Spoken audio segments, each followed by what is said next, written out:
During this month. Um,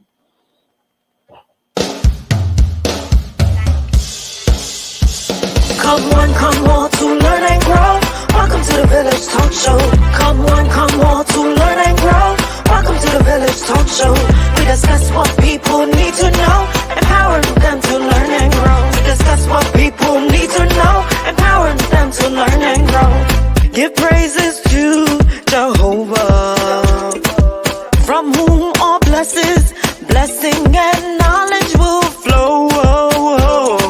Blessing and knowledge will flow. The Village Talk Show, dedicating to empowering the community to live a healthy, safe, and financially capable life, helping each one of us in realizing our dream at any age, any point, starting from today, day.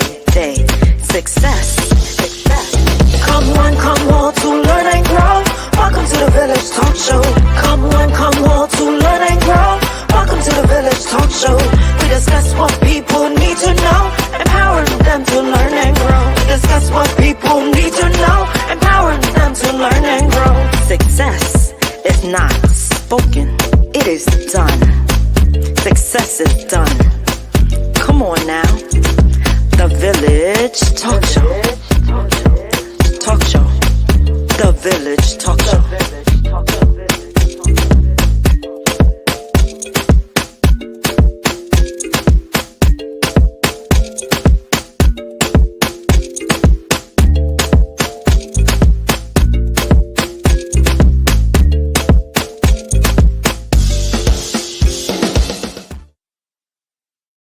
what I'm doing in the studio. Hey, good evening, everyone, and welcome to the last Thursday in October. I am very excited to be in the studios, looking at all of you, um, talking about what's happening in our country, in our nation, talk about what's happening in the Caribbean, talking about what's happening in um, the Middle East. And, a little bit we have forgotten that there's something going on in the Ukraine, right? We've forgotten that Russia, like, it's almost like what's new to take away from what's old, right?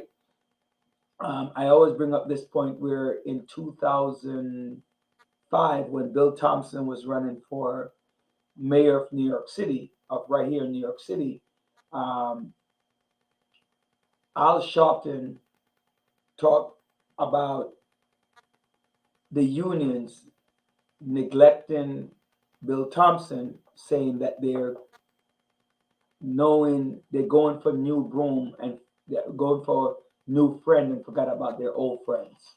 So what happened to our old friends in Ukraine? I guess they're not as important. The old war in Ukraine is not as important as the new war in Israel and Palestine. I guess you don't want to say it like that, but whites on whites is different from whites on Muslims, right? You don't want to say it like that, but I like to say it this way: human life is human life. If I've seen some highlights on both sides, and I see the rampage, the not the rampages, the rampage. Looking at there's a word I'm looking for. I can't find the word now. Um, but what's going on with the deaths, the children dying from bombing, and what does a 1 year old, 2 year old know about war on either side? So I don't care if you're a Jew, a Gentile, a pagan, an Orthodox Christian, an Orthodox Jew, uh, I don't know what an Orthodox Muslim is called, but if you're that person, I don't care what you believe. A Jewish kid dying at 5 years old, 3 years old, 4 years old is of the same value as a Muslim kid dying at 5 years old, 3 years old. I don't care what you want to tell me. What you're going to say one deserves it and the other one doesn't? Then you're not human. You have hatred in your heart. Because you cannot justify killing a 5-year-old because they killed your 5-year-old. I don't care what you tell me. So if you want to call me anti-Semitic, then you go ahead and throw it all over my Facebook. If you want to call me anti-Muslim, you go ahead and throw it all over my Facebook, all over this show. Call whatever you want. I will take the hit. But when two grown men who wants to say who has the bigger ego and they want to blow each other up, you go ahead and do that. Because neither one of you listen to who's right and who's wrong. Because you both have the ego to think that you are right. Ladies and gentlemen, people are dying. And it is wrong. It is wrong. Hey, John, welcome. What's up? What's up? What's up? What's going on? All right. Everyone, thank you for watching, viewing, sharing, participating on The Village. I am Roderick Daly. I am your host, CEO of The Village Radio Talk Show. On with us is our co-host, John Sampson. We were dedicated to empowering our community to live a healthy, safe, and financially capable life through education, helping each one of us in realizing our dreams at any age, at any point, starting from today. Where education is not just spoken, it is done. What are you doing to be successful? So, John, I was just giving, I don't know how much of my talking that you heard about the war, right? The war Which in war? Which war we talking about? the one in Israel. And I was just saying that I don't care what people are talking about. Greetings, Simone. Welcome. Nice to see you. Hey, Dr. Brian. Thank you. You know, I don't care what anybody's talking about. I don't care if you want to call me anti-Semitic or anti-Muslim. But I was just simply saying that there are human beings, human lives Right. that are being lost in the Gaza Strip. The children, I mean, when I see the videos of the children, I don't care if it's propaganda. I don't care if it's propaganda on the Jewish side or propaganda on the Israeli side or propaganda on the Palestinian side. I don't care. But the reality is they're real kids. So that's one of the things that I was talking about. I know a lot of times people have to be careful, but like I said, if Israeli wants to label my Facebook page as me as anti-Semitic, I'll take it. If a Palestinian wants to label my Facebook page as anti-Semitic, anti-Muslim, I'll take it. But they better be fair and tell me that I'm saying that neither person needs to die. Neither young people need to die. But if two grown men want to say that they have the biggest ego, I'm fine. So that's that. I want to bring up something. I know we're going to come back to the war that's going on in Israel a little bit in the show, but I wanted to start with that because I am so distraught and so hurt by the number of people that are being killed. And, I'll come back to it. This month is Breast Cancer Health Awareness Month. And I believe it's also Domestic Violence Awareness Month as well. We'll double check our Domestic Violence Awareness Month is coming up in November. I think but I do think it's this month, right? And we have to be cognizant about both issues. I explained that in a lot of my, as a matter of fact, I was at Terry Lee's event on Reverend Terry Lee's event on last night. Actually, it was last night. I was at the event last night in Brooklyn with with Terry Lee, Reverend Terry Lee, and his daughter Joanna. So Roger, let's get back to what you were talking about, that the whole war. Uh, yeah. Oh, Wait, give me 1 second. I'm going to come back to it. Let me just finish up the thought, and then you could actually. I know you're going to join in on this thought as well. The breast cancer. So I went to the event. It was great to see all those people in pink, asking people, ladies, and shout out to my wife. She had her health, her things them check up on this week as well. So I would hope a lot of women, and I want to make sure that as Black males as well, that we have to be cognizant that breast cancer and health check and health wellness belong to us too. We have to learn to be more proactive than reactive. So this month, and not just this month, but every month, we need to check upon ourselves, make sure that we're okay, especially within our Caribbean community. Just check upon our health, check upon what's going on, and know what's going on as well. So that's I was saying, sharing John that 11 years ago this month as well, I had lost my sister to breast cancer at only 33 years old. And so that was kind of tough. So I'm just telling people we have to be aware. Might be John's phone. John, mute your phone. I think it might be your phone or something. Or maybe it's mine. Is it in here from the studio? I don't hear it. Yeah, John. First of all, yeah, definitely, when you talk about cancer, all of us have been impacted one way or another.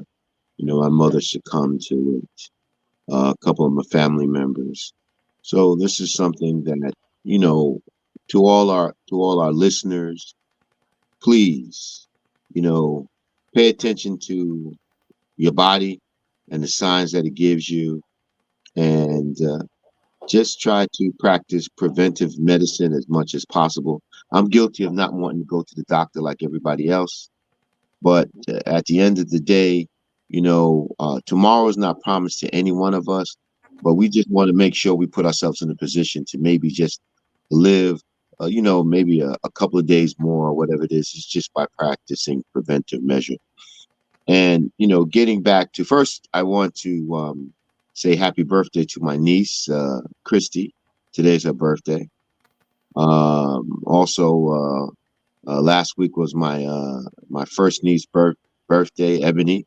And I also want to send congratulations to my daughter for passing the New York State bar exam. First time around, she took it, she passed. So I want to, send out kudos to her. But getting back to, so thank you for that correction. I told people the LSAT, but it's the bar. All right. The bar. Okay. And getting to what you were talking about. This is the way I look at it, Roderick.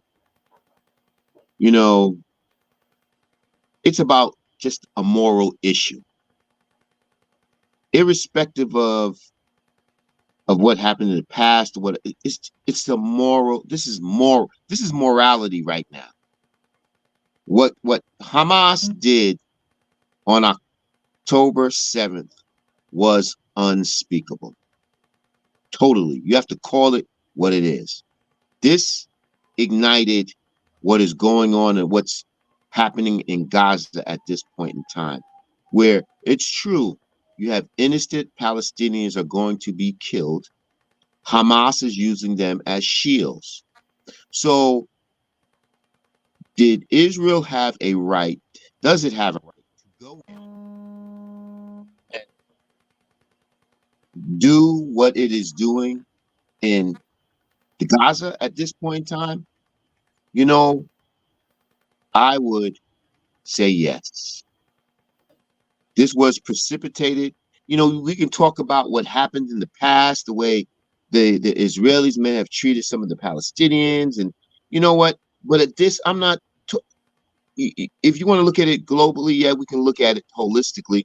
But at this point in time, on October, what it's if you're going to strike those who are in power, who you feel make those decisions to put the Gaza and the Palestinians in that position. But to go to a music festival, we have innocent kids, children, kibbutzes, where people are not involved into the political issues going on between Hamas and Israel, to slaughter them. It's about morality at this point in time. And yes, Hamas was totally wrong for what they did on October 7th. If they want to talk about acts that precipitated that, you know, this is a constant. So it has to come to a point in time where there has to be a, you know, it's about territory. It goes back to, you know, it's their land, you know, the Jews. This is a constant battle in the Middle East. And I see somebody. Wait, Robert. That's just the detective that came on. Robert. Yeah, I know you were on the show before. So you disagree with John? I know you can always call in. I think you can get on the air if you call in 718-841-9980. You can always call in and debate both John and I, right? We debate both John and I on our purview. I wish Dr. Bryant was here, because I know in a staff meeting she had some real strong opinions. So John, you were saying? You know, bottom line is, October 7th, you went in, if you're going to attack, what are you attacking? Innocent people who are not involved in this whole political rhetoric of what's going on. The people who are making the decisions that are impacting the Palestinians and the Gaza, those are the people if you want to go after. But the innocent people, it's just moral. You know what? Two wrongs don't make it right. You just, the constant killing and I mean, come on. It comes to a point in time I can understand you want to wage jihad on the world. So let me ask you a question, John. Yeah. Why not just wipe out Hamas? Why not just wipe out the Israeli government? Because they're the one calling the shots and committing these heinous crimes. But then, well, you know what? Hold on. But then we're gonna sit here and talk about the innocence of the bloodsheds that are happening, but we're not calling out the people. You see, it's the same thing that I say in Jamaican government. We the people, as PNP and Labor Right, argue every day against each other. While the crime is going on, the government is getting richer, corruption is real, the police don't save lives, right? They don't come to criminal events because they don't care if they're not going to make any money. So the incidents that are still happening, why not eradicate them and start a new government that's for the people, by the people, and work with the people? Well, that's the one. Well, you know what? That happens internally. Netanyahu. Where? If you notice, Netanyahu was losing control of the government, and the Palestinians have to rise up against Hamas. They have to. You cannot. You heard what Netanyahu said? What? I will wipe out the Palestinians. No. Hold on. Roderick, make sure we get that straight. That's what Netanyahu said. He's going to wipe out all the Palestinians? He's going to wipe, or he says he's going to wipe out Hamas? No, wipe out the Palestinians. Netanyahu said he's going to wipe out the Palestinians. Wipe out the Palestinians. Well, you know what? To make that generalized statement like that, Netanyahu is totally incorrect. If you're talking about wiping out Hamas, I would agree with wiping out Hamas. But he's not, you know why that statement is real? Because he's not going after Hamas. He's going after the Palestinians. That's what he's going after. But Roderick, if you got Hamas, hospitals. Roderick, how are you going to go? Hospitals and schools. Who you talking about? The hospitals and schools? That's what Hamas is hiding. Hamas is using the people in Palestine as shields. So then do ground warfare. Come on, Roderick, to go door to door to do to hand-to-hand combat in a dense area like Gaza will cause tremendous amount of casualties. So you wipe On out both innocent people? What do you say? So you wipe out the innocent people? You know, it comes to a point in time where the innocent people need to uprise against Hamas. But how are they And going to do that if they don't have the? Ladies you and know what gentlemen, they did? I You love know to what they use did? analogies. What they Right. did and what I would have done, and I would continue to have done, I would have starved them. I would have Let- starved them, cut the electricity, cut the food. Okay, that I would I have agree. starved them until the people in Palestine But understand that Hamas don't is good air for them. bomb them. Cut off their water supply. Cut off whatever you need to cut off. I mean, still gonna have problems, right? You're still gonna have problems. That's what I would have done. I would cut them off, starve Yeah, them. cut off their life essentials. Exactly. But to murder them is a different story, man. No, to murder them because Hamas has put them in a position to be They murdered. killed the Palestinians killed 1,500 Jews. Or stop saying I need to stop making my statement of saying Jews, right? Because that's not true. Because all Israelis are not Jewish, right? Right? The majority are, because Judaism is a religion, right? So we have to understand 100% of any people is not of that religion. All right. The fact of the matter is, they killed 1,500 people, the Palestinians. Right. For 1,500 people, they've killed more than 10 times more. Roderick, but hold on, Roderick. Whose fault is it? How many Palestinians? Andre, look up how many Palestinians. Roderick, whose fault is it? It doesn't matter whose fault. No, Roderick. At Because some point, when are you going to say enough is enough? Roderick, I would have. You know what? I would have done the same thing. What Israel's doing, I would have done I the would same say thing. get rid The same of identical thing. And not only I would have bombed the shit out of them. Excuse the expression. Because enough is enough. 1,500 people. It's about a moral issue. And the Hamas does not care about the people in Palestine. They don't care about them. Look at that. Over 7,000, right? So more than 7 to 1. Caller, you're live. Roderick, the Hamas should. Let me ask you, Roderick. If I'm going to hit someone. Hold on, John. Caller, you're live. Can you hear, John? I can't hear. John, he can't hear you. Hold on. Go ahead, Robert. No, I'm not sure. Again? What? One of them. Oh, I know what to do. Yeah. Go ahead, Robert. Go ahead, Robert. Hello, John. How are you? I'm good, Robert. Hey, long time no talk. I think you guys are overthinking this a little. Yeah, Bobby, tell us, man. Tell us, Bobby.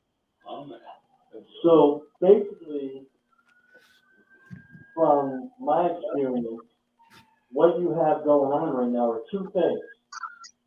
You have a man who doesn't want to get indicted. Robert, do me a favor. Before you continue talking, can you just identify a little bit of your background, why the audience should listen to you? Oh, sure. My name is Bob, and I know John from summer camp, and I'm a 25-year veteran of counterintelligence in the United States government.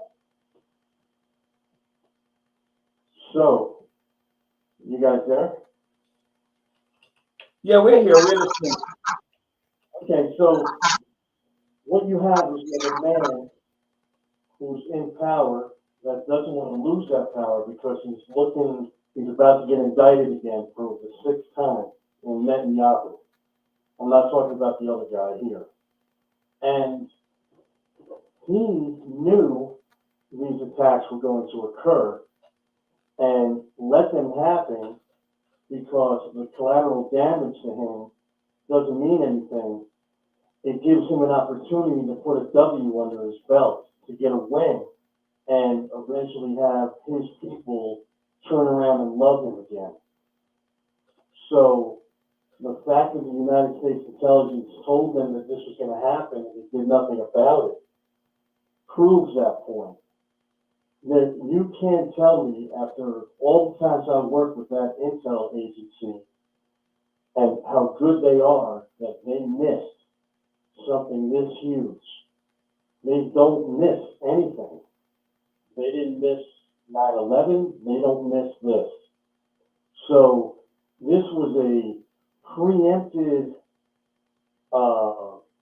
let's open the gate and let this occur so that we can now have a genocide, and this one man will look like he's done something fantastic to save his country and thereby not get indicted. That's point one. Point two, the Saudi Arabians were about to make a peace agreement with the Israelis. Now, the Saudi Arabians, if you know, are Sunni, but the Iranians are Shia. So the Iranians pushed Hezbollah to get Hamas going so that the peace agreement would get stalled because Netanyahu was too busy trying to win a war. So looking at it from an intel standpoint, you have these two different things going on, and it's like a perfect storm how they hit together. That's just one guy's opinion. So, in your experience, Bob, working with the intelligence agencies, tell us, how does the United States benefit from this, and why aren't we blastering the news to say from both angles that? Let me go back, ladies and gentlemen. For those of you who are not Muslim, the Sunnis and the Shiites are two different factions of the Islamic faith. Those are the two major ruling factors, or the deciding factors in the Islamic faith. And they when the religion came about, there were changes, and they don't agree, right? So one is more militant than the other, and so forth and so forth. So the Shiites, which are more, It's like Malcolm X and Martin Luther King. yes. Well, no, I wouldn't even go that far. I would say I would even go more radical. I would go more radical than that. Right? I'll go more radical than that. But the point is that Shiites are less wanting of peace than the Sunnis. Let's just put it like that. Right? Malcolm X wanted peace, but he wanted peace a different way. And so you're trying to make that happen. So just give our audience a little bit of background. Why didn't the United States, in your opinion, not highlight the tragedy that would have happened based upon knowing this intelligence from both sides, both the peace concern and the keeping of power by Benjamin Netanyahu, who is, for those of you who also don't know, he is the prime minister of Israel? Well, the simple fact that a majority of political campaign funding comes from Jewish Americans. So why would you cut your nose off to spite your face? There's that fact, number one. Number two, when the U.S. intelligence disseminates information, they're not privy to opening up the floodgates and letting the press know, because it's no foreign and they get approval to disseminate it to a foreign government. It doesn't mean that they can make it public information. It just means that they can hand it over, and whatever that country wants to do with it is what they want to do with it. It's not up to the U.S. to save any foreign lives if that's not what that country wants to do. And the reason it's done that way is just in case it happens the other way around. The U.S. would never want anybody to put any information out there that they can't control. So they don't do it back to anyone else likewise, if that makes any sense. You see, the problem that we all run into is we all care about the people that are being killed, murdered, destroyed on both sides. Children should never get killed on either side. We care about that and we get emotional. But the intelligence community doesn't care about that.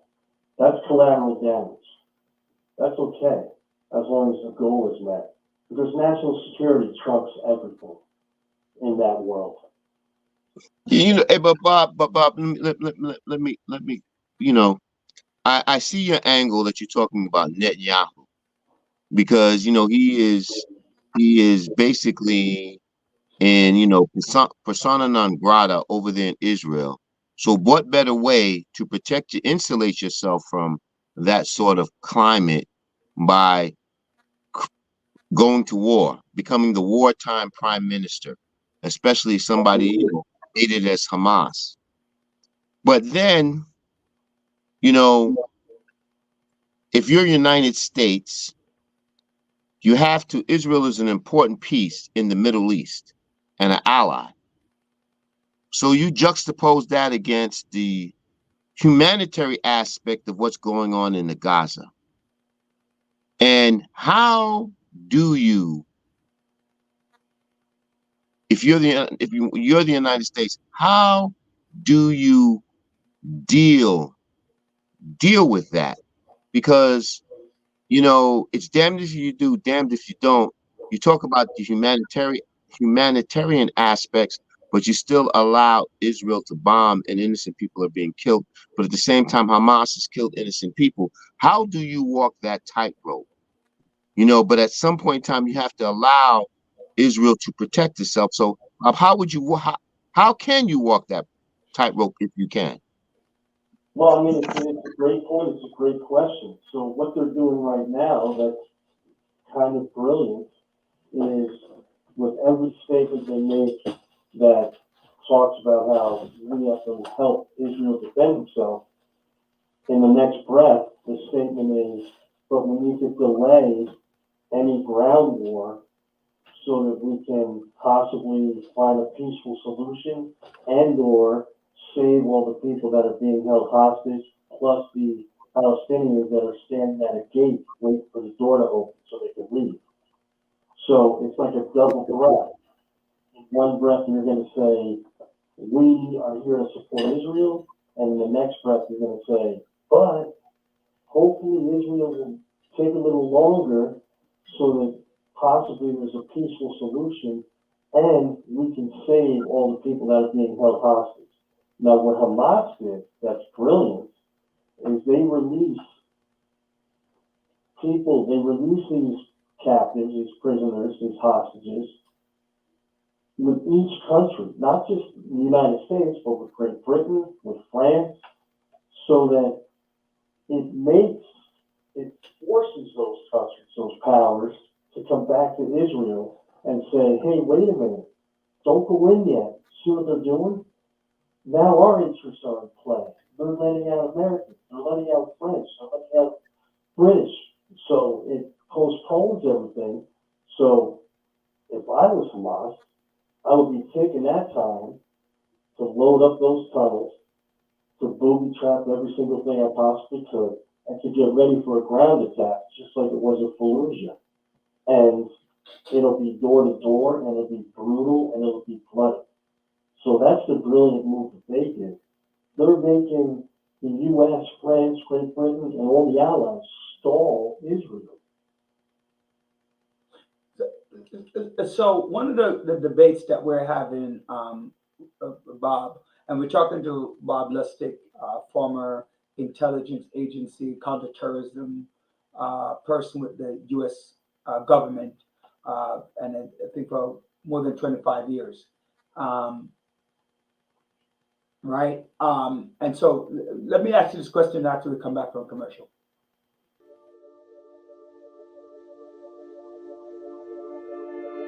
Prince Cap Cafes now offers Caribbean flatbreads, available in 11 mouth-watering flavors, including favorites like jerk chicken, curry chicken, honey garlic chicken or shrimp, ackee and saltfish, garlic cheese, and more.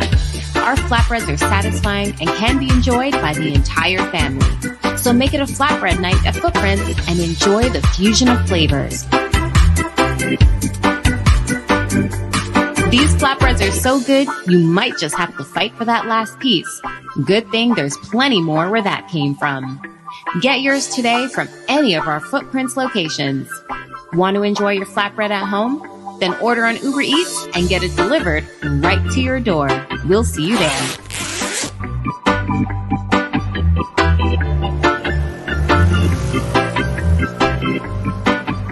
Call Howard Housing Solution today for all your real estate needs. Sellers, we can get top dollar for your home, and our vast network of professionals can facilitate your move and help you purchase your dream home in another state. Buyers, we have a pulse on the market and can get you in a home quickly.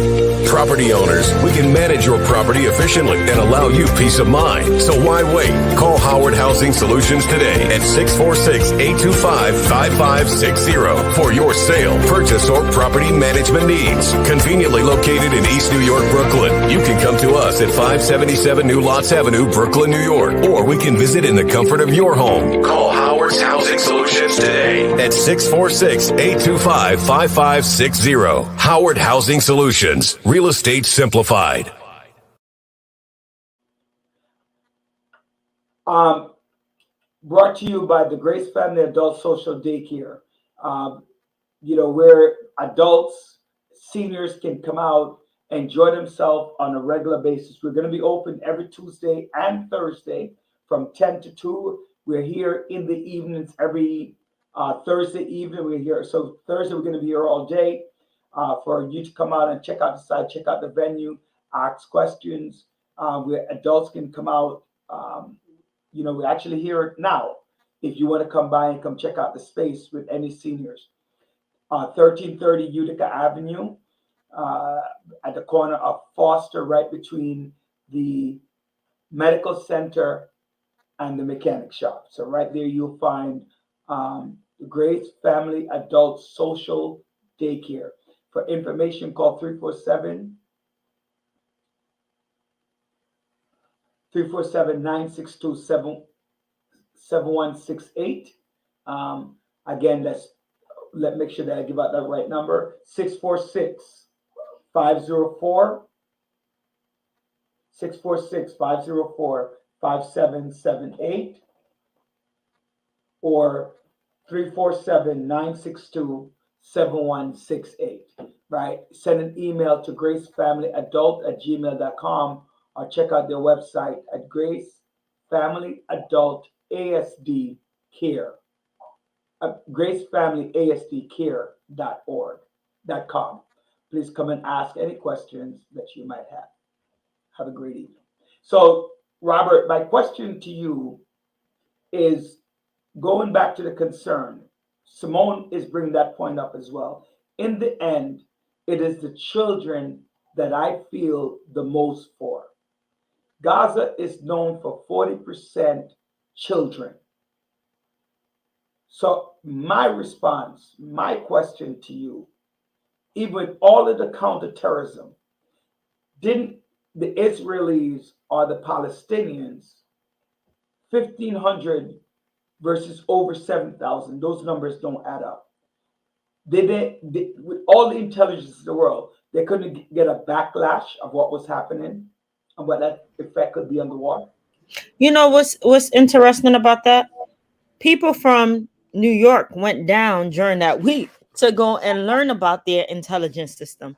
So for people coming from international to learn about Israel, top-notch security system, intelligence system, and then right there, what does that say? The intelligence is not that intelligent because they weren't paying attention? No, they're too good. They're too good.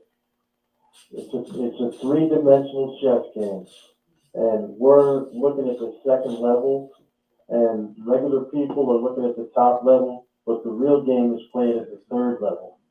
And that level is all about letting things happen for a reason.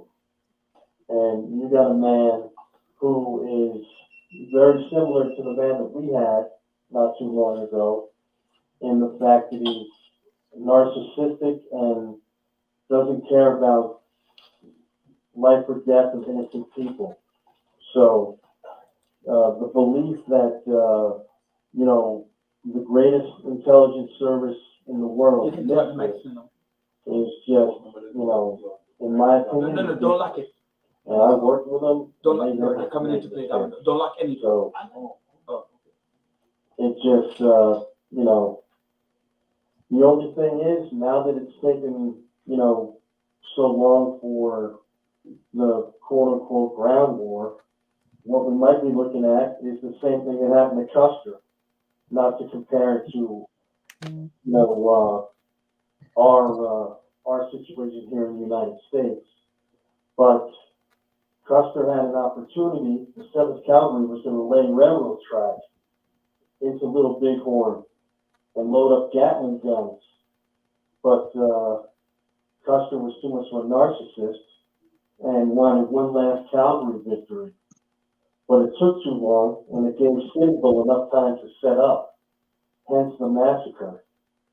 So now, if you parallel history, and history repeats itself, you have a group of people that have enough time to booby trap every single building in their entire city.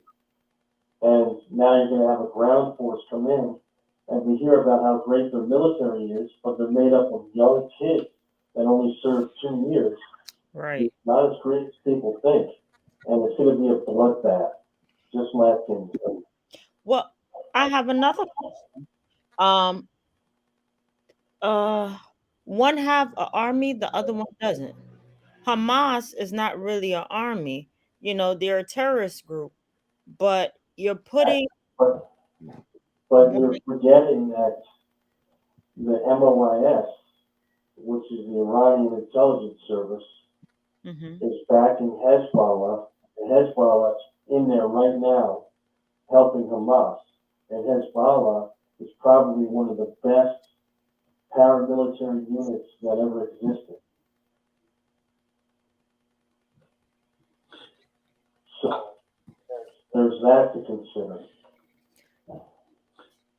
So why on the Israelis are the Palestinians up in arms? I'm going back to the humanitarian component. You're telling me that people are not willing to rise up over humanitarian issues, knowing that both entities are just seeking to stay in power?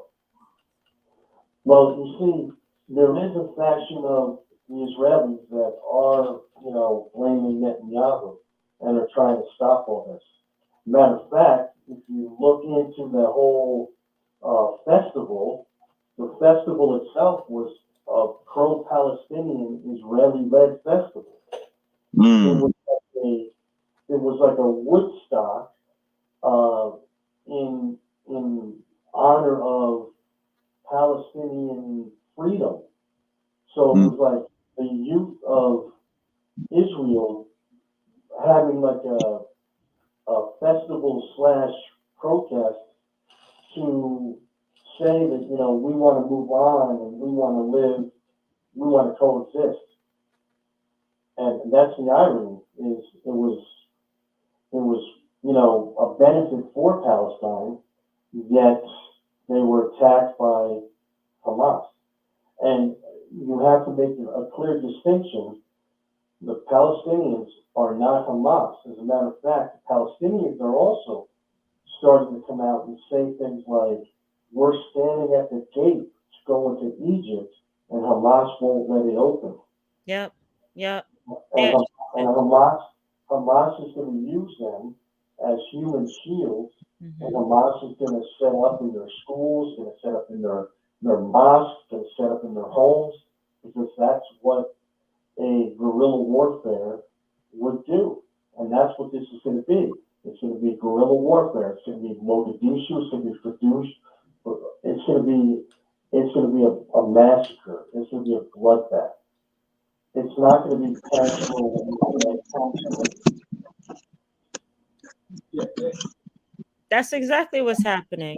It is already a bloodbath because when they actually attack, they're saying Hamas is there, but it's a church that they're attacking. They're saying Hamas is there, but it's someone's building they're attacking.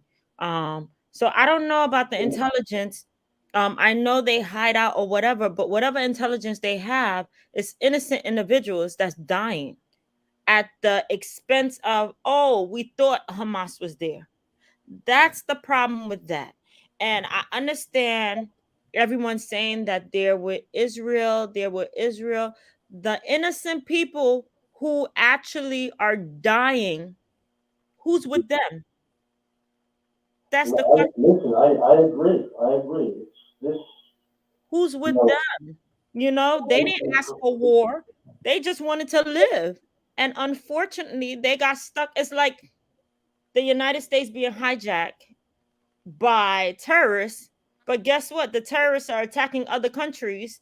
And here you are, you're stuck in the middle and you have no way out. So, who is fighting for those innocent people?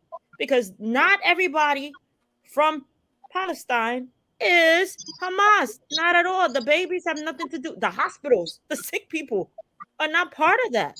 The So, question is, the question is, who put them in that position? Who put them in the predicament? It's not them. Who put them in there? It comes to the point of time you got to uprise against your oppressors. The oppressors is Hamas. But if they don't have no military to fight against terrorists, you tell me how they're gonna fight that. How do you overrule the government? How do you think we had the revolution in 1776? People got tired of the bullshit, and they said, you know what? We're tired of being stepped upon. We're tired of that. So they got to revolt. It's militia. The same thing is happening in other countries, but guess what? It's still not winning in other countries. You have terrorists all over in different countries around the world. If I can interject before I go, because you guys are on a roll, and it's great, by the way. You guys have a great show. There's a documentary on Netflix right now called Gaza, The Children of Gaza. And it's about this same thing that occurred in 2014. And it's not bloody, it's not, anything hard to watch. It does show a lot of damage and destroyed buildings, but it highlights 7 Palestinian children and what happened to them during the 2014 war. Now, they were all 7, 6, 8, 9 years old. They lost their moms, their dads, their brothers. The stories are horrific that these children they tell you in this documentary. These kids look right in the camera and they say, my brother blew up, he was all over me. Like, the stories are just horrible. Now, it's 10 years later. What do you think these kids are right now? They're Hamas.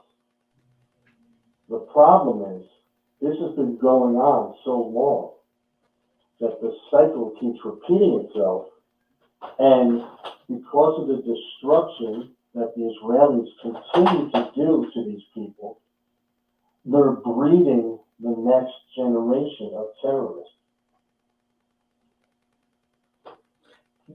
I want to thank you, Bob, for your insight on this war. I think we're going to continue. We have a couple of things that we want to get done before the date's over. So thank you again for calling in. At any time, just call in. Thanks for picking up. Again, you guys do a fantastic job on your top. All right, take care. Everybody stay safe. Thank All right, you Bobby. so much. Right. Bye-bye. So, John, Bob brought up a lot of points that we really do have to address, right?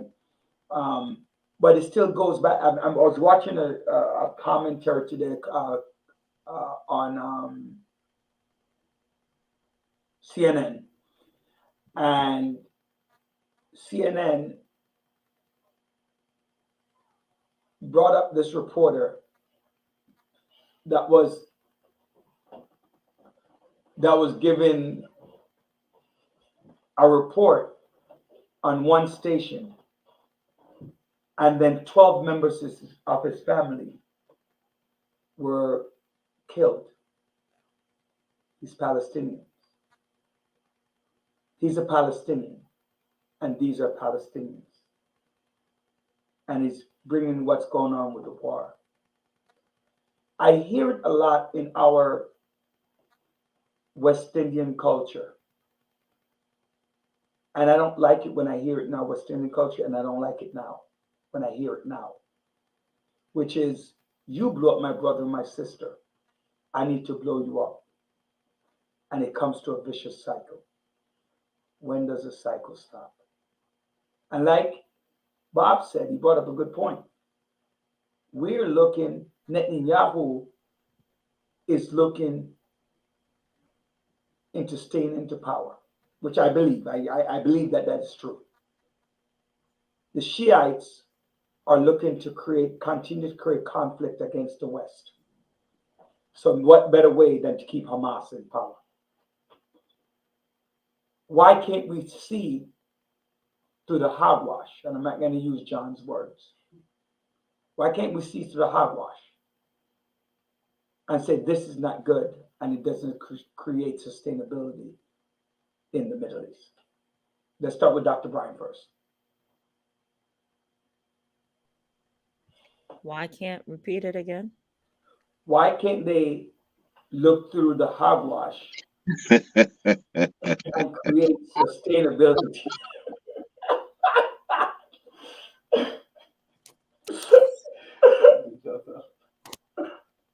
Right? And realize that it's not going to create sustainability. It's not going to create a safe place in the Middle East. It's only going to create a vicious cycle. So what you doing? It's all about power. Power, Pardon? power. It's all about power and control. You know, this goes way back and it just continued. I need to have control. I need to have power. It reminds me of Russia and Ukraine. So you think, so in your opinion, are you saying that this war needs to continue? We're going to just last 2 minutes on it. So you think that this war needs to continue? If No, you believe that they both believe in power, so you it's say going to continue. It's going to continue because at the end of the day, no one wins. People are dead. So are you saying nobody wants to win? Is that what you're saying? So this war is not about winning, it's about losing? I mean, I didn't even get to ask you that question, but you brought up some interesting points. No one is winning from this war. You know, Again, the question is, do you think that nobody wants to win? I know that Israel want to win. That I do know. But unfortunately, it's at the expense of others. They call it casualty of a war, but it's at the expense of people who have nothing to do with war. And I know, John, you keep saying that, hey, you know, hey, don't speak for John. Let John speak for himself. Don't speak for John. No, don't speak for John. Let John answer the question. No, you can throw it. Wait. I give you this. After John answers the question, you can throw a question at him. How about that? I'm gonna continue to say what I was saying. Anyway, no, that's fine. Know that don't speak for John though. I'm not speaking for John. I'm repeating what he said earlier, and I have a problem with what he said earlier. That's the problem. Okay, go ahead. You interrupted my thoughts. You say I know John would. I forgot what I was gonna say. Good. So maybe when John starts speaking, you might jog your memory. What is that? What did Dr. Butterfly said? Please, folks, want a ceasefire and chance to mourn. Okay, chance to mourn. Did you lose somebody in Palestine? Dr. Butterfly? John, your opinion on the question presented. Or are they just caring about winning? What about the innocent? Do you really believe, like West Indians, and I know it's one of our West Indian thing, I don't care about you did something to me, I'm going to do something back to you and I'm going to make you feel it more. Because, I know a lot of West Indian person who say, if you slap me, I'm going to stab you. I think that's the take that they're going. Yeah, you can't speak for John. See, you can't, boy, you one time I can't. Yo, where John went? John got disconnected. So go ahead, you can go. That's the way that they're actually taking. That's the strategy they're going. Who's there? Me, Both sides. Israel. Right. Hamas was waiting quietly to attack because hey, it's payback, like he mentioned. But the other one is okay. You attack me, I'm gonna attack you. But unfortunately, the 1,500 compared to 7,000 is not equal. So how would you get the 7,000? What would your 7,000 be? I'm using 4,500. No. Wait. I made a mistake. Let me correct my own math. Where would your 1,500 be? The 1,500 people who got attacked at the music festival. No. I'm saying, where would your 1,500 be if you're Israel? An eye for an eye. Yeah, but an eye for eye don't. That's not what I understand what you're saying. I'm not going to disagree with you. I'm asking your question, right? Mm-hmm. Palestine took an eye, blinded Israel in one eye. That's the proverbial 1,500. Israel decided, I'm going to take an eye, I'm going to take 2 feet, and one in your hand. They just want to destroy everything. What would your eye be if you were Israel? I mean, if you were Israel, what would your eye be? The eye for an eye. See, I would be exact. I wouldn't target, I think is this. I would be exact on my location. If I'm going to attack someone. Oh, okay, I got you. Exact. So you say basically if they're having an outdoor concert, a mosque meeting or something like that, I'll attack that. For example, let me be clear. I know you don't believe in violence. I know you believe in walking away. But if you were Israel, to say, hey, you did this to me, I'm going to do this back to you. Yeah, but it wouldn't be the people in Palestine. It would be the exact perpetrators. I would go for the exact perpetrators who actually attacked. Okay. The person who ordered the attack, you're saying. Right. That would be your eye. Right. You ordered an attack on Israel. I'm going to order an attack on General Schwab, who ordered the attack on those 1,500 people. Right. Okay, I got you. Okay. All right, makes sense. There is a couple of things going. Let's talk about. Let's move on before we do that. Do we have time for another commercial, Andre? Oh,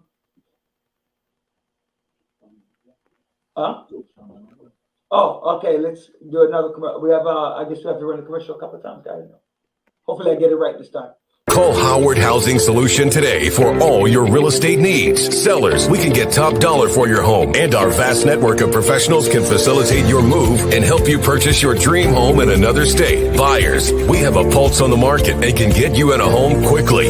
Property owners, we can manage your property efficiently and allow you peace of mind. So why wait? Call Howard Housing Solutions today at 646-825-5560 for your sale, purchase, or property management needs. Conveniently located in East New York, Brooklyn. You can come to us at 577 New Lots Avenue, Brooklyn, New York, or we can visit in the comfort of your home. Call Howard's Housing Solutions today at 646-825-5560. Howard Housing Solutions. Real estate simplified.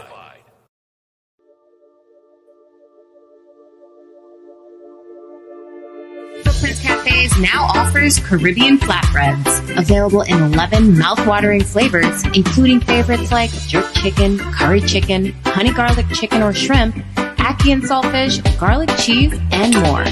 Our flatbreads are satisfying and can be enjoyed by the entire family. So make it a flatbread night at Footprints and enjoy the fusion of flavors. These flatbreads are so good, you might just have to fight for that last piece. Good thing there's plenty more where that came from. Get yours today from any of our Footprints locations. Want to enjoy your flatbread at home? Then order on Uber Eats and get it delivered right to your door. We'll see you there.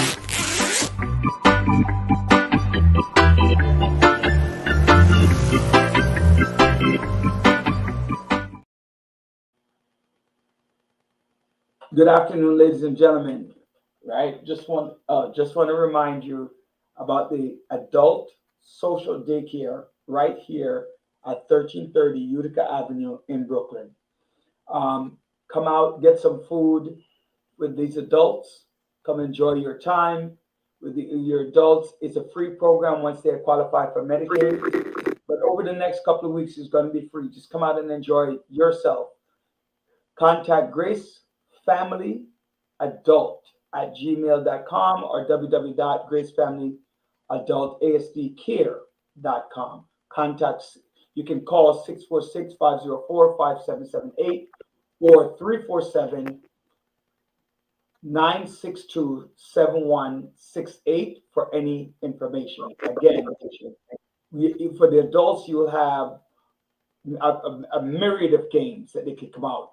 I personally looking forward to the dominoes and the table tennis and the opportunity to play some bingos, get your hair done did, as we say in our local community, but get your hair done, get beauty salon, ladies and gentlemen both, get your pedicure, your manicure, and whatever is offered on that day, some dance and some celebration, some anniversary, all that good stuff. So come out, 1330 Utica Avenue. They're going to be open Tuesdays and Thursdays from 10 to 2. Come out and enjoy yourself. And as a matter of fact, they're here tonight on Thursday. If you want to come and you have a senior who wants to play little dominoes tonight, they're playing dominoes downstairs. And I'm going to go down. I'm going to go outside and see. So come see myself. Dr. Brown said one day she'll come down and play some dominoes.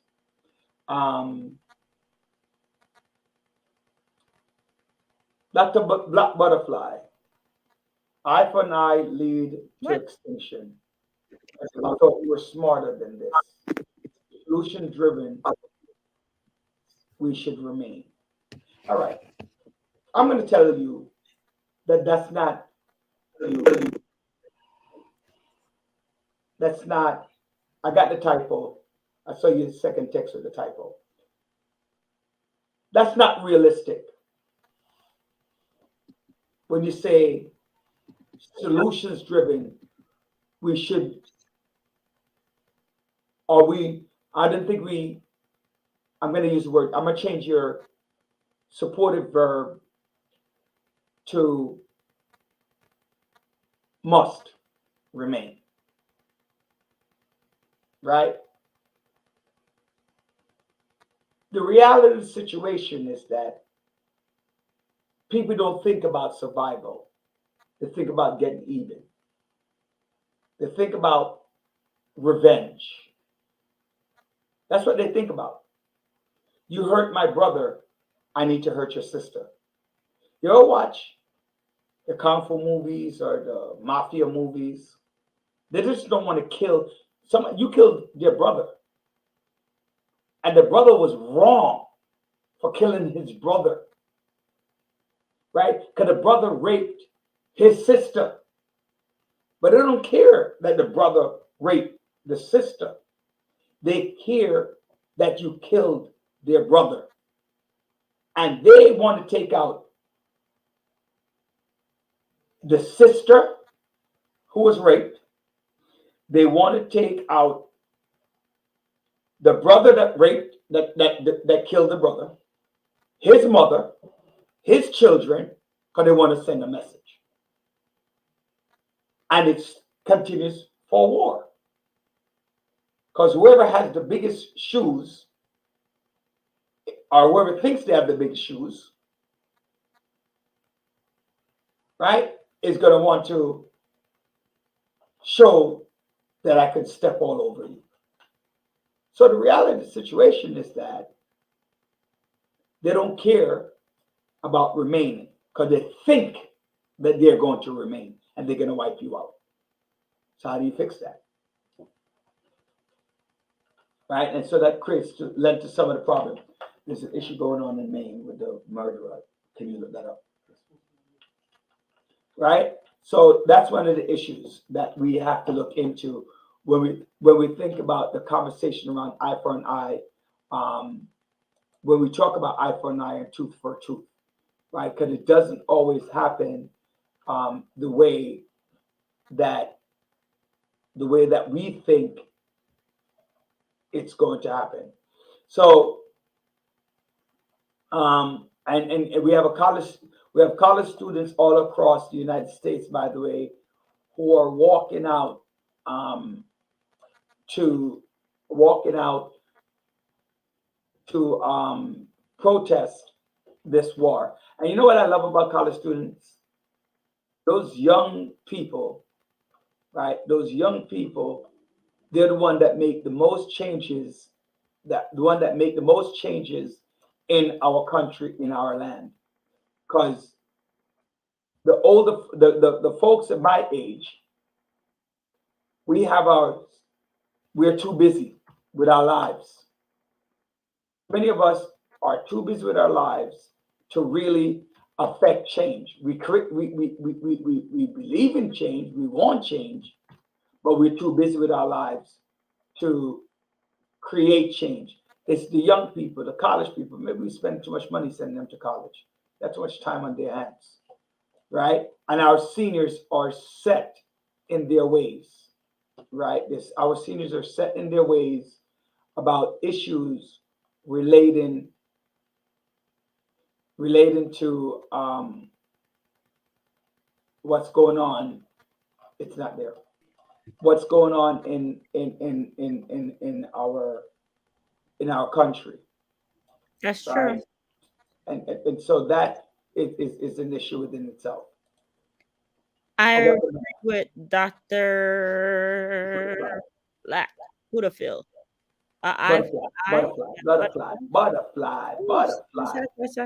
Butterfly. You're so right about that. An eye for eye don't answer anything. Solution driven. That's so true. Because the thing is, at the end of the day, you're gonna lose more. I heard you. Yeah, Doc. Lose more with going back, attack. No one wins. At the end of the day, no one wins. You know, Dr. Black Butterfly wrote something. I bring this up all the time, right? I bring this up all the time. We believe in the court system until it's our family member. When it's our family member, we try to do everything to get out and try to keep them out of jail. So yeah, we could look at your brother, your sister, and say, arrest him. But when it's our brother, our sister, can you give him some leniency? Even if they don't deserve leniency. Because I've seen cases where the child is a killer. Oh, but he's a kid. He wasn't a kid when he shot the next kid and popped him in the head and took his life. Excuse me, not everybody is the same way. If they did the crime, I'm not saying, Dr. Brian, we can't look at exceptions. And I always tell people that, don't look at exceptions. Of course there are exceptions. But the reality is the majority of us don't call the police on our children. We might ask them to turn themselves in. And sometimes the only time that we give up that criminal is when you hear that you're going to go to jail. So wait. Then we might say, we're going to give them up. Other than that, you don't get them up. Even the neighbor. Let's get real. Why are there so many unsolved crimes? You think they're unsolved crime because we don't know that they're crimes? Think about that. Most people, when they commit a crime, somebody knew they were committing a crime. They know exactly, because you got to remember something.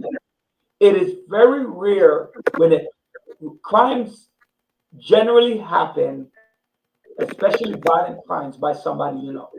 By somebody you know. Period. So think about that. Most violent crimes happen by somebody you know or have some kind of interaction with. I don't know. I don't want to talk about this. But it's not what we're talking about. I'm addressing something that the audience member said.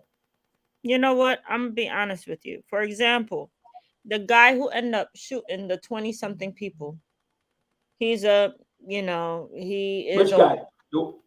The one in Maine. Oh, that's what we were just about to. That was the next topic we were going to talk about. The one in Maine. That He didn't know these people. And you know, the first thing they say, oh, he had a and this is where I get upset. He is ex-military. He is a rifle trainer. He's a gun trainer, whatever. He knows the ins and out. But these innocent children that was bowling and the people in the restaurant that had nothing to do with him, he all of a sudden have mental illness. I understand, but why the heck is he still surrounded by guns when he have mental illness? I don't care what he has. Those around him, if they knew that I would light him a fire. I don't, when I say light him a fire, I don't mean people throw gasoline on him. That's not what I mean. I'm not that heinous and that torturous. But it's a problem. He has already killed 8 people. He's armed and dangerous. I don't care what kind of mental health he has. He has proven with mental health that he will kill. So I don't care that he has mental health. If he was non-violent with mental health or even aggressive with mental health, but has not committed 8 murders, it's a different story. 22. No, according to what I'm reading here, it's more than that. It's 18, right? 18. It's 18. So wait, are we talking about the one in Maine? Yeah. It Yes. says here, Card, 40 years old, is facing an arrest warrant for 8 counts of murder. No, the count kept going up and up and up. Okay, this was 20 last night. This was 2 minutes ago. That's wrong. Okay, can you fact check there, Andre? I don't want to give the audience the wrong information. It's more. John said 18. Dr. Brian says 27. I see 8. I didn't say 27. I did not kill off all those people. I did not. What did you say? I said 22. Okay, so it still doesn't matter. 22, 18, and 8. It says Andre has 18 killed, 13. 8:04 p.m. October 26th. Yeah. Okay. John is right. Okay, so 8:04. So we don't want to double check, ladies and gentlemen. We're just trying to fact check. We don't want to give out faulty information like some from an orange person. But either way, he has shown the propensity to kill, and I don't know that I care about the mental health. I'm sorry. According to CNN, it's 18.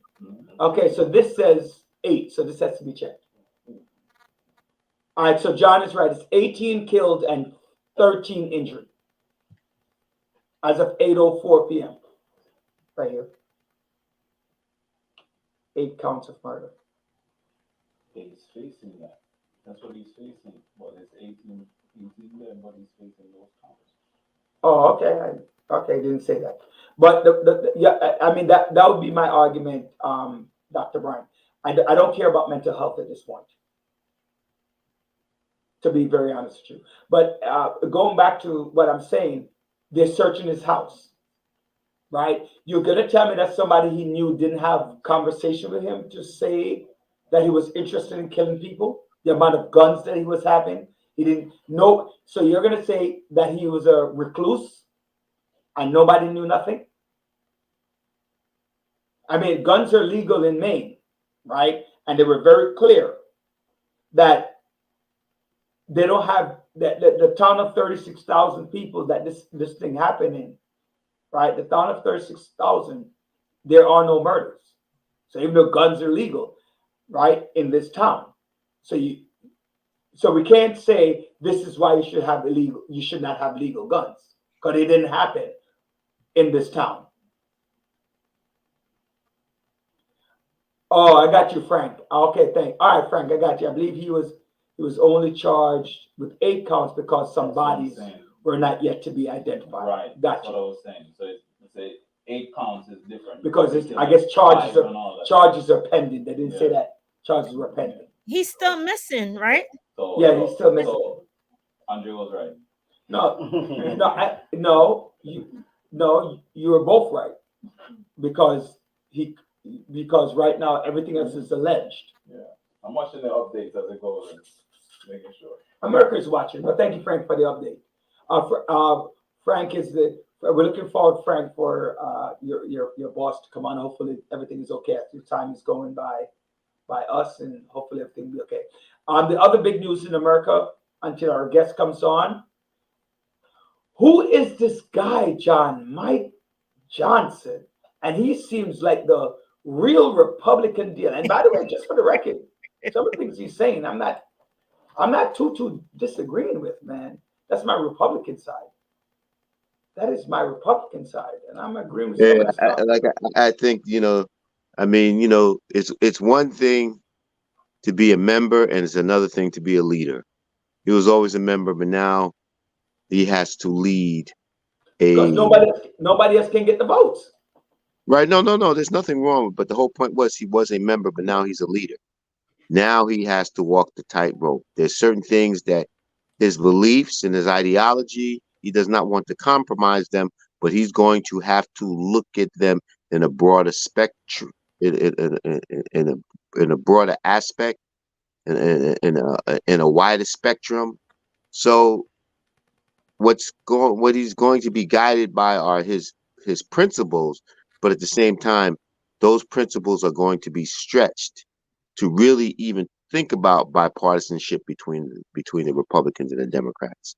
So it will be time. He's going to face tough decisions. The debt ceiling is going to be one of the tough decisions he's facing. And what is he going to do?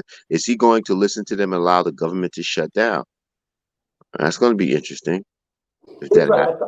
Here's what I think is going to be interesting is he is anti-abortion, anti-LGBTQ, LGBTQG. I don't remember if I'm getting all the letters right. Right. He is pro-Trump. Mm-hmm. He's not pro-choice. Right. Pro-Trump. Mm-hmm. Right. He is anti-abortion. I don't know if I said that. Uh-huh. He believes in profound Christianity. Right. I like to say, I like when he was saying, he said about prayer. We need to pray, situations going on. Mm-hmm. So I think he's going to be guided by his religious principles. Also, what's interesting, he has adopted a child of color, a 14-year-old. Mm. So he has 4 children, and one is adopted, which is a black child. All right, interesting. So the question is, he's anti-gay marriage. Mm-hmm. Which one of those principles is he willing to compromise? It's not the question. Remember, it's not about him no more. It's about his conference. Again, which one of those principles, as the leader of his conference, he's going to bend on? I don't care if it's not about him, it's about his conference. He's not going to bend on something. He's not, put it this way. He's not going to bend on any of them because he's not going to be put in the positions to vote on any of them, because the issues now between now and the election is going to be about what's going on with the economy, what's going on with the war in in Ukraine, and now Israel and Gaza. John, those are short term. That's what it's going to be comprised of. Those short terms are going to be Israeli Palestinian war. He's not going to bring up any legislation talking about transgender. He's not going to bring up legislation like that. No. Did he sign something yesterday? I think he did for Israel, funding for Israel yesterday. No, he couldn't sign any funding for Israel. He's going to bring the resolution or whatever Joe Biden put forth. Yeah. Yeah, because the entire Congress is pro-Israel. Mm-hmm. We got to remember, like Rob was saying, that there is a there is a political component to there's a political component to the war, and part of that political component is is what the United States is doing to back their allies. Find out, Mercedes, what's going on, right? And so that's one of the issues that they're going to have, right? What are the issues that they're going to have right now? What if America? So here's my very interesting question, John and Dr. Brian. What if these college students get up, right, and argue, right, that they are pro-Palestine, as some of them are arguing and saying that Israel is wrong, and that reverberate in the United States and could cause the Democrats, because it's not going to cause the Republicans any seats,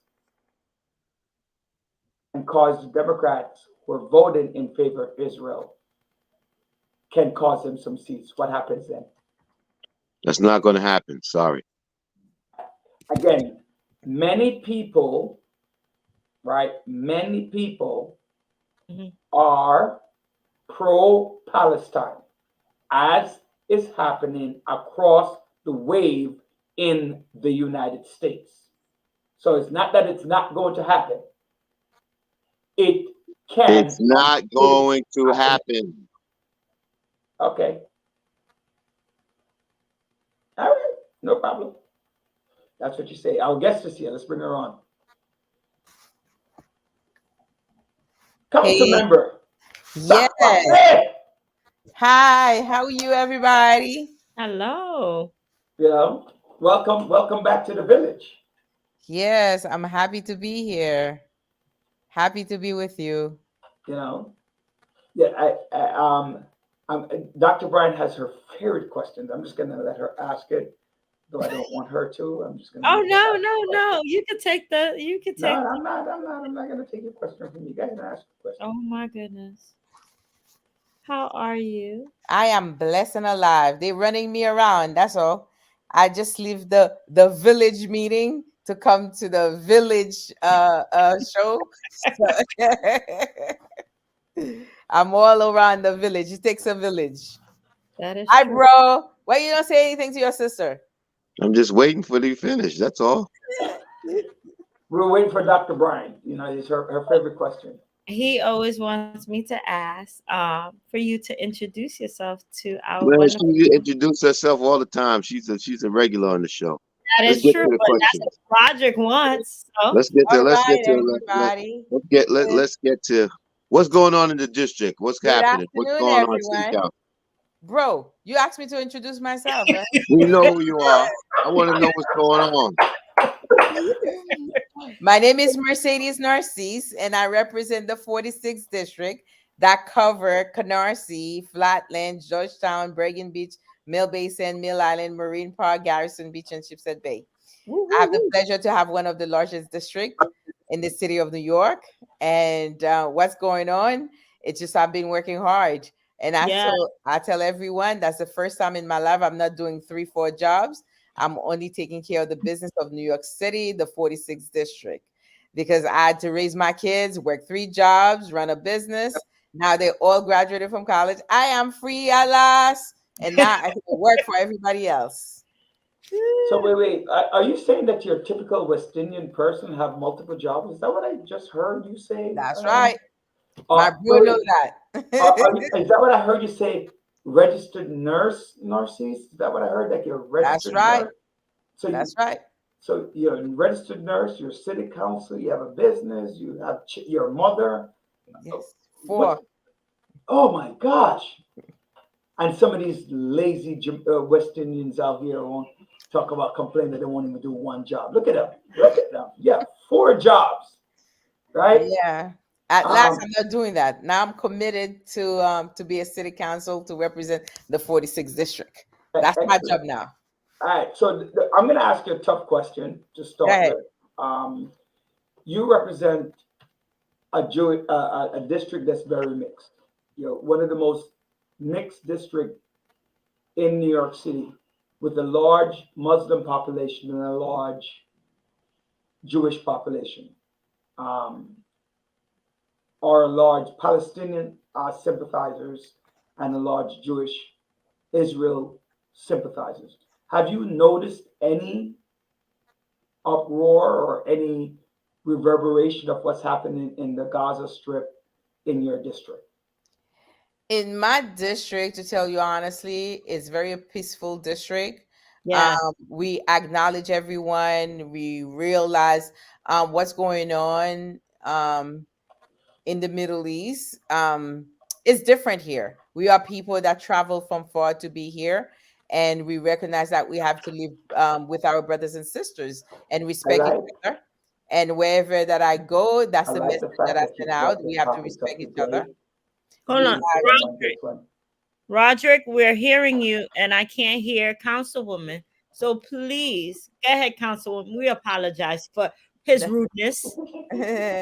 No, I, in our district, we respect each other. We understand that we all travel from far to look for opportunity, which is the best things that we're doing in New York City is to have a high tolerance for each other and respect each other's space and then pray for peace. This is not Middle East. This is New York City. And in New York City, we live together, we work together because we travel from far to be here together. And that's our choice to be together. So that's the way I see it. I have opportunity, or I should say pleasure, to have represent a large population of Jewish descent, and as well as, should I say, people of the Jewish faith. And I have a lot of Palestinian, which is Muslim community as well. And it's a pleasure to serve everyone. And when I get to those places, so place of worship is to pray with everyone and to pray for peace and a better tomorrow for Middle East. you know, I find that, sometimes we here in the United States, I know from a political perspective, especially the federal level, a lot of our federal officials have to side with Israel because it is our political ally. One of the concerns that I have is about the humanitarian component of it from both Israel and both um, Palestine and what's going on. And so we're concerned with that. And John and Dr. Brian share opposite views to some Roger, extent. I don't. No, not on the humanitarian component. Not on the humanitarian component. I'm talking about like the right of somebody to do something. Like whether Israel had a right to attack the way they did. Well, I don't think that's that's an issue for the councilwoman. I think she has a district where she represents. She has to represent everybody. You know what I'm And saying? So that is so she true, bro. and she And all doesn't. local is politics, and I'm very local. The lowest local of government. So my interest is to talk about local politics. I Yeah, am not in a federal level, and I'm leaving that to them to address. But my politics, like I say, all politics is local. I'm focusing very locally with yeah. my I, constituent I, here. I think where my question was coming from is that have you heard of anything that would deal more with the humanitarian issues of what's happening? I mean, I don't know if there's anything going on nationally, locally, or within New York City, any I think she district. answered the question. I think she answered the question. She says it's all about local, and she leaves that up to the federal people to deal with. Okay. I will. I hear John. I hear exactly what he's hinting at. And I'm leaving that alone. Going back to you have something major coming up on Tuesday. What's going on with that? Something major that coming on is a Is it's it 2 years Tuesday or term. the following two? It's 2 Tuesdays, right? Two Is Tuesdays. it 2 years term? Is it two years? Because every time after the census, there's a redistricting take place, and they create opportunity. If you live in the new part of the district that come to part of the 46, you have a chance to run for office. And that's the democracy, and that's what democracy is about. Everybody to get their fair opportunity, and that's the reason it's 2 years, 2 years. And on the 28th will be the early voting starting. So for everyone that listen that is in the 46th district, I would like to believe that I have done everything that I could and push for more and looking for more opportunity to uplift my community, to make sure all the issues are being addressed. And from day one, I hit the ground running, and I was able to allocate a lot of funding within the district. So I pray and hope for the best that everyone will come out, because I know people will say that is not a national election, is not a citywide, but it's important. Local politicians are the one that have access to address the local issues that you have. So I'm praying that everybody come out and vote, starting voting early on the 28th. And that's early voting, goes to all the way to the 6th, and on the 5th, on the Sunday. And then on the 7th is the general election. And I'm looking forward to see everyone to give me a second term to address the issue, to continue fighting and bring in the resources in the community. And if you follow things that I do, everything I do is about my community. I live in the community. I've been here for a long time, and I love this community, and I'm happy that they give me the opportunity, and I'm looking forward for a second opportunity. Oh, but also, wait, also, hold on, John. hold on, man. Wait, I want to tell her a joke. I want to congratulate. Wait, I want to tell her a joke. So, today I'm coming into the studio, right? And stupid me stopped by the local site where we do early election. Ready to vote. so I got out of the car and I'm like, why are there no cops here? Why is the door closed? And it didn't dawn on me that Tuesday is Halloween. So early election. Yes, John, stop shaking your head because I'm an idiot. So I'm sitting there getting ready to call the wife, to tell the wife that she needs to get out because there's nobody. Oh my God, but at least, I'm interested in that. I have a comment though about something you said. So I'm going to, John, you were saying. Well, just congratulate on our sons. You're getting married, I think, next month, right? Yeah. Oh, so one of them is really leaving home. Yeah. And he has a good job too. So I'm happy for that. So he's leaving home. You don't have to send no money in the Zelle or Venmo or absolutely not. He should be doing the reverse now. All the loan without interest should be returning to my account. Yeah, yes. We all wish on that. We all have hopeful wish. Jennifer, I wanna let me do something first. People vote. I always say this.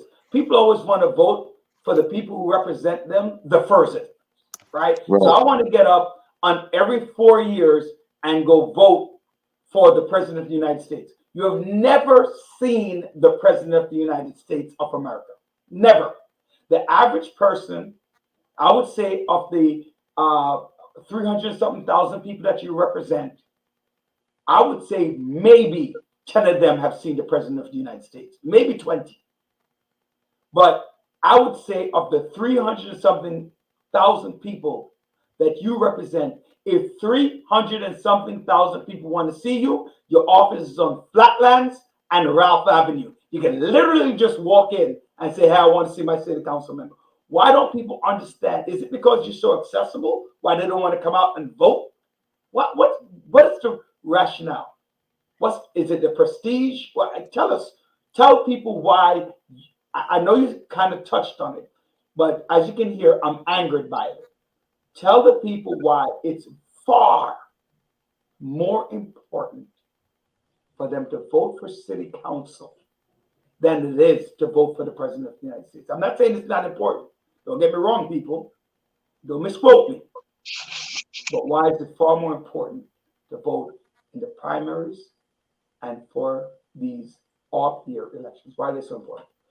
I think you touched a bit about it. It's the prestige. The president, Mr. President, is the person in charge of the whole country. So people don't realize that local politicians are the one that actually directly impacting your life, because people don't get it that way. They think that it's the president, but they don't understand how money allocated. Even it comes from federal, most of the money has to go through the channel of the Senate, which is your local, and then coming to the city council. So that's your direct impact. So why people are not getting engaged, like you said, I think is the matter of prestige. They're saying that Mr. President, now you say council member, you have so many council member, the person is local, direct to you. So you know what? To me, I take it like my grandmother always said, sometimes people take their family for granted, and they're taking the local because they see you all the time, so they take that for granted. They're not realizing the direct impact of their lives. And I also think it's part of ignorance too, and not to be on a rude side or anything. It's not knowing. Many times people think, oh, okay, I'll write to this person, but they don't know the hierarchy. So that plays a part into it. Educating our local individuals on the importance of our city council, everyone else that plays a role in how their daily life is. And if they're paying attention or involved, unfortunately, a lot of people just go to work and that's it. They don't pay attention.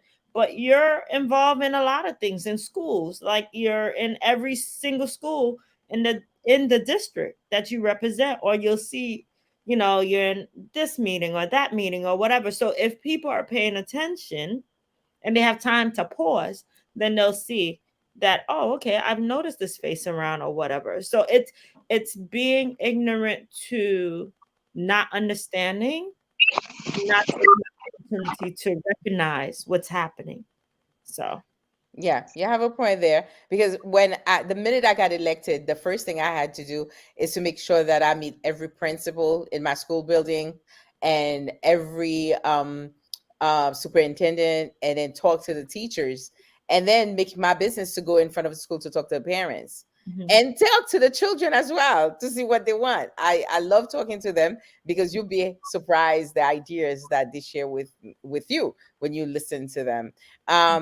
Yes, it's to making sure that they have the access, the things that they need, the resources that they need in the school building, and then creating opportunity for job, for the summer, for different things that you can do for the young folks, and giving them exposure, and the parents giving them opportunity to ask you direct question.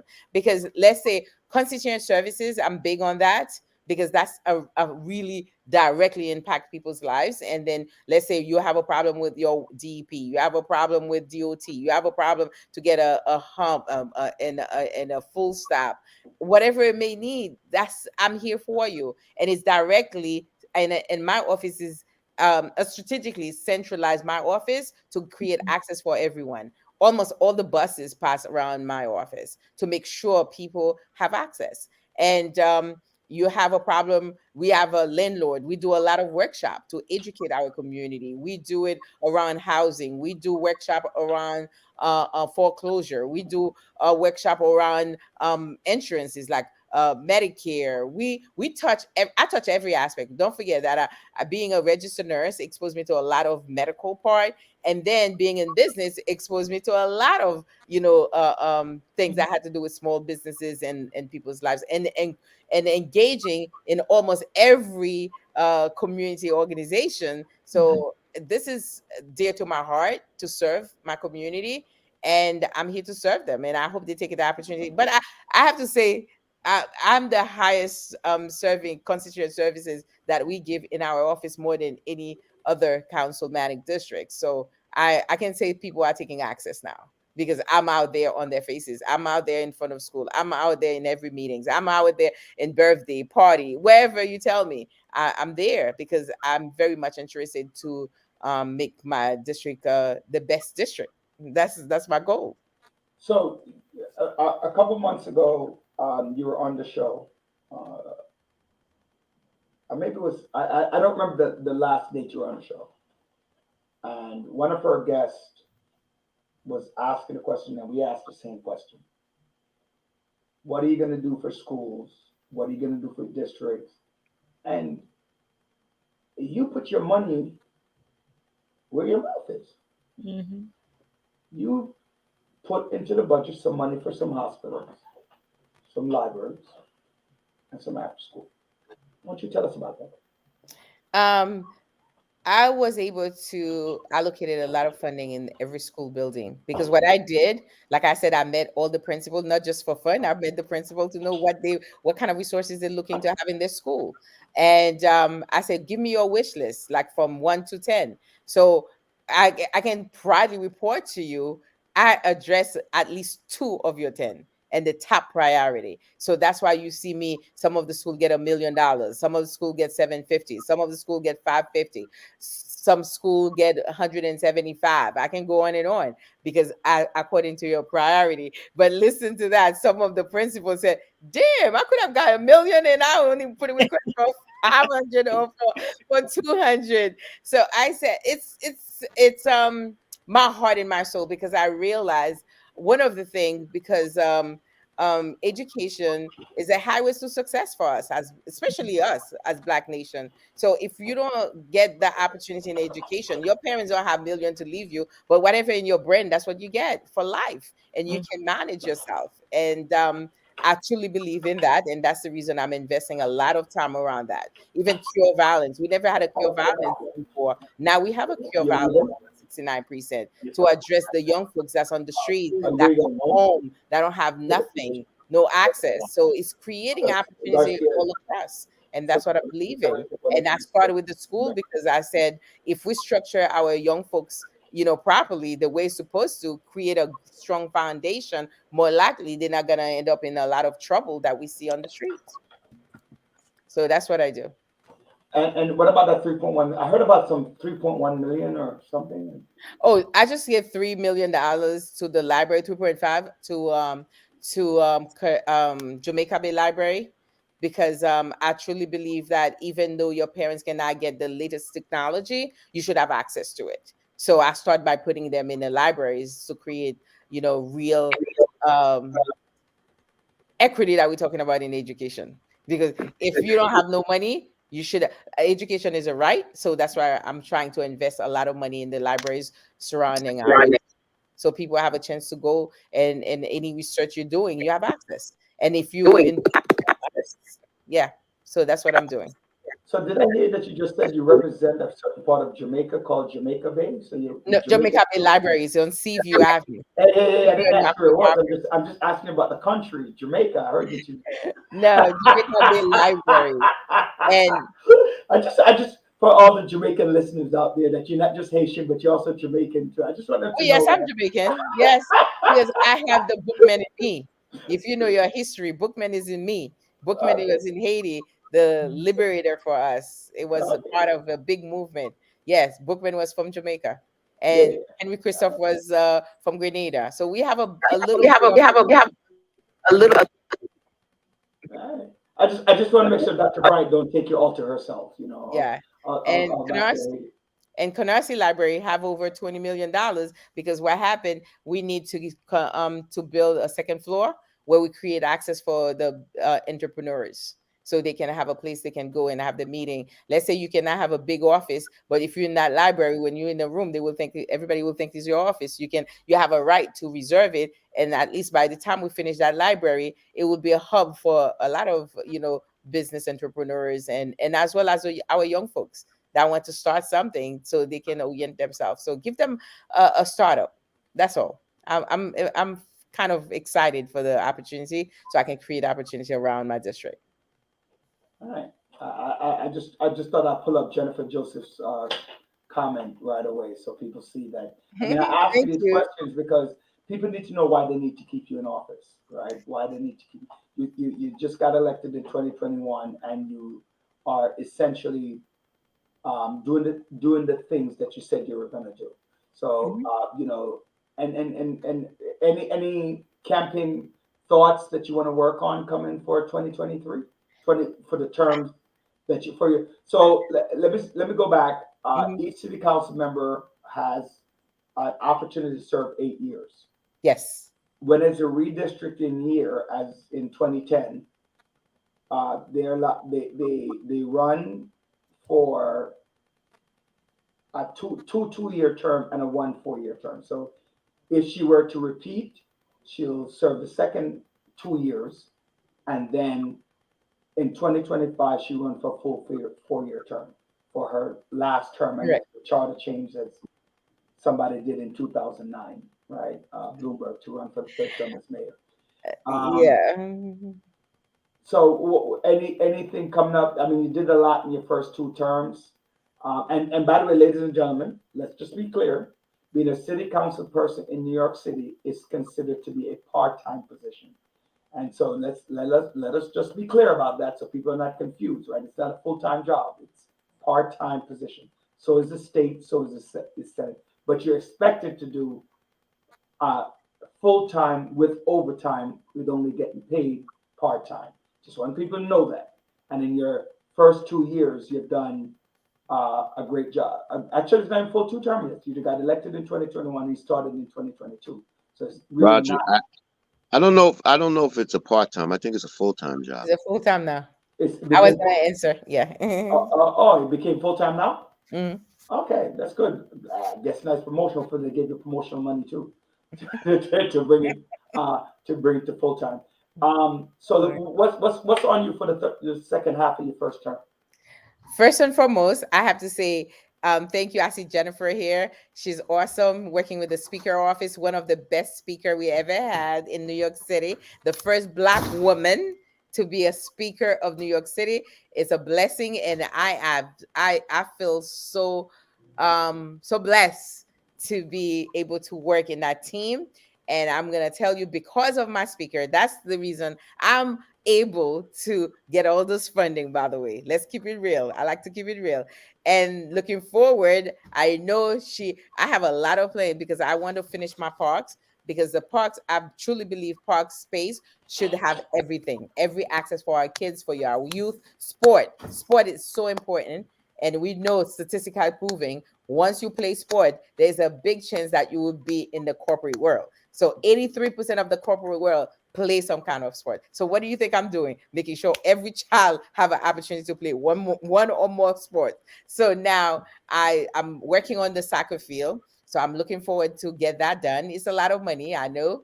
And Jennifer is here, she can hear. It's about 10 to 15 million dollars. And definitely I'm gonna get that done. And I'm looking forward to make sure that we work, even if I don't finish it, but that term coming, I want to make sure we start birthing the process of our multicultural center that have everything, the latest model. I can picture it, vision it in my head already, to have for our children. So they have a place, they can play music, they can play sport, they can feel like this is my home. So that's my dream. And addressing the healthcare, the sickle cell disease bill that I'm pushing through. I know that we're gonna need money for that. I'm hoping and I'm praying that the administration is with me so we can invest in that, because it's affecting over 95% of Black folks. And then we know it's for real. People don't even, some come from the sickle cell trade. A lot of people don't have the education. 2 sickle cell trade can end up with giving. If you have 4 kids, can end up to 2 kids with sickle cell disease, which happened to my sister. I'm a sickle cell trade. There's so many people around us that have sickle cell disease. So I am excited for the second term to continue sinking my teeth into those problems, those issues, to make sure that it become a reality, that where we actually be part of a successful, thriving city, and then we are part of it, the 46th district. So I'm looking forward for the excitement, not only for my district, but for not only for the 46th district, but the New York City at large, because that's my responsibility, to make sure every day I get up to work and make sure we get things done for the city of New York. And I'm a chair for a hospital committee. Of course, the health inequities need to be addressed ASAP. Like I said, I'm working on sickle cell. I work on blood pressure to make sure everybody have a sphygmomanometer access. which is a blood pressure machine. And then not only that, we're gonna get a literature, you're getting information to tell you if your blood pressure is this 120 over 80, that's a perfect. If it's 140 over 90 or 140 over 100 something, you know the step to take. Make sure you go to the doctor and you know yourself what to expect from that. So those are the information I want people to have. Knowledge is power, and we need to create that access every day. And that's what I'm looking for. Exciting moment to continue building on the school, making sure our streets are being clean on a regular basis, make sure garbage picked up, make sure the street pavement is done, you know, all the things that make a community thrive. I'm excited, and I know my speaker gonna be supportive of me always, and looking to make sure the 46th district is an exciting place where people want to leave, work, and enjoy. Well, Yep. I can say for sure you're definitely always having fun because you're at a party all the time. And I'm like, where did she get all these party invitations? You are all over. So thank you for the things that you are doing for the 46th district. And I live in the 46th, so I am very proud to have you as my city council person. So Thank you. yeah, so you're always out and about. That I can say for sure. Not only of the school, but I remember during the summer you did have the movie nights and even the shredding thing. I think you had a shredding event, and many yeah, shredding events. yeah, a couple of different things throughout the year. So I would not be surprised we get an email or a newsletter, something that you're doing throughout constantly within weeks and within the weeks and also within the weeks and also within the months. So I'm excited to see every week. You have your newsletter to tell you all the activity that's taking place and the past activities. We do Metro half fair in front of our office. We have the Metro, MTA come in front of our office to make sure we give access to the seniors. They don't have to travel all over the place. We do food giveaways throughout the district. Every Monday we out from different part of the district. We're on Flatlands, we're on Rockaway Parkway, we're on Sheepshead Bay to give people opportunity not only to get the produce and the hot meal, but be able to ask questions and see what's going on in the district. Because whatever the needs are, I'm interested. Like I always said, every problem I have a solution. Are you willing to look for the solution? And that's the attitude that my staff has.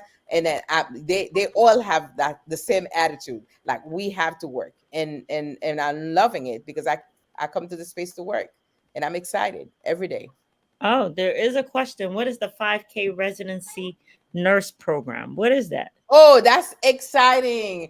The first time we have those graduated, it started in 2019. So we had 5,000 new nurses that did not have to pay, and they had all the support. So we are filling the gap. Because we were losing a lot of nurses from retirement, and then with COVID hit, things were out. This is one of the great news as a nurse. I'm going to say that we want to encourage young folks in nursing program. Is a great career, and then on top of it, you don't have to pay for that. That's amazing. So I'm excited. Yeah, we have 5,000 new nurses. Woo! Oh, okay. Now we need 5,000 new doctors too. Oh, yeah, why not? But the nurses are the backbone of the healthcare system. So that's you true. need... Because that's true. They're saying that a lot of people are retiring from the health field. That's right. I'm going to take deference to that. Everybody in their own profession said the same thing about the people in their profession. The doctors, nurses are the best. Listen, the police officers are going to say, without us. The teachers are going to say, without us. Well, when you go to the hospital, who you gonna have? Who you see? Hey. Who take care of you? Wait, hold on. Don't shoot me yet. I didn't say nurses are not important. I didn't say that. I would never dare say that, right? Because healthcare is I'm living proof that healthcare. My doctor has never touched my port. No, that's a lie. He touched the port one time. Maybe once? No, once. That's what I said, once. Yeah, my nurses, I can guess. Laura, Lumi, Linda, Grace, Hopefully I'm not, and maybe one or two might have come around one or two times to touch my port to give me treatment. But those four, even in the height of COVID, Mhm. are the one that punched that needle through my chest. The doctor, all he does is read the paper and go, give Obama this, give Obama that. So don't get me wrong when I make the statement. I know nurses are important. And then I send my result to my nurses. And they give me, my nurses are my nurse practitioners. And they give me, hey, you know what? You need more beetroots. You need more this. You need more that. So right now, my RBC is low and my hemoglobin is low. They're like, eat liver and something else they told me to eat. So my aunt made me liver. But the point that I'm making is, as teachers, we say that We do. teachers are important. Absolutely. As firefighters, we're important. As doctors, so I'm just saying, we're Public all important. are important. Public that's- doctors are important because they do a different kind of healing. We're biased to our own. We're biased. Thank you, Andre.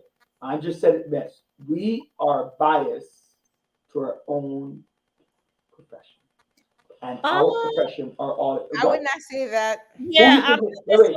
All right, wait. I got a question for both of you. I got a question I for was both of about you. to answer that. I don't know. No, wait. I have a question for both of you. Uh-huh. Which profession Mhm.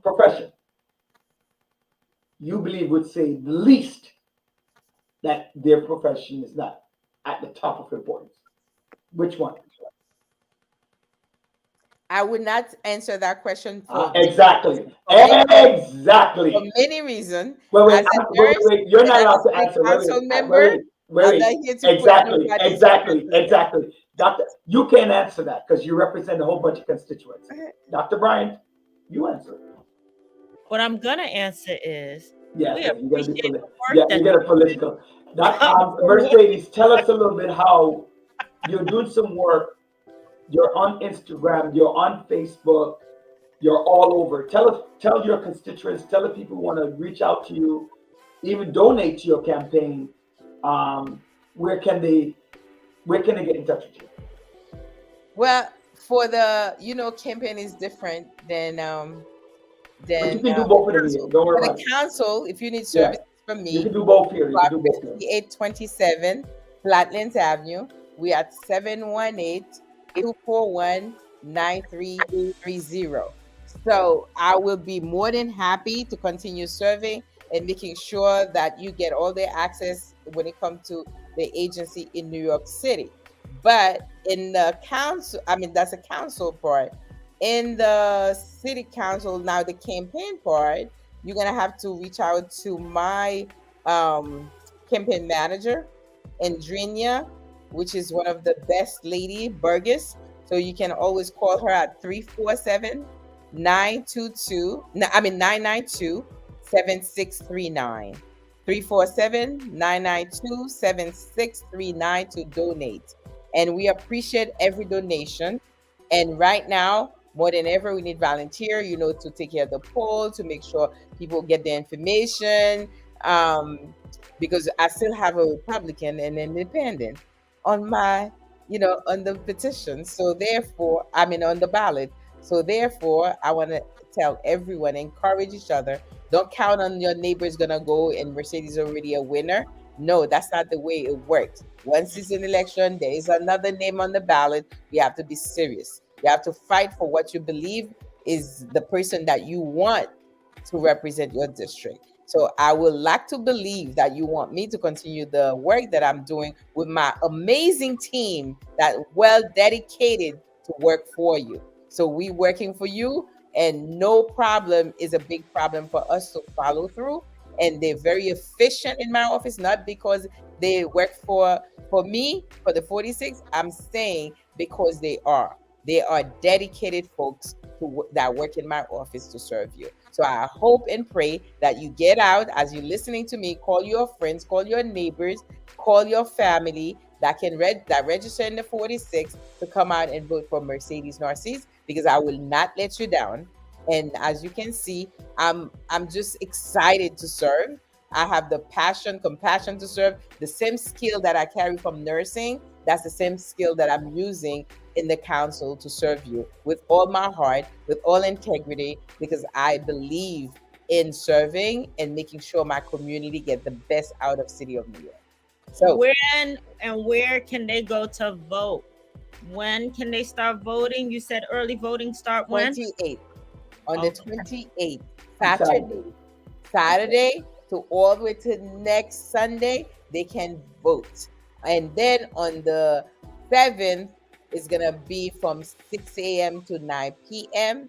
And you can vote to all the poll where you belong, where you by next to your house, okay, not too far, in the school, in somewhere. But for now, for early voting, for all those that are in Canarsie and Flatland area, more likely it's gonna be IS 68 on 82nd Street.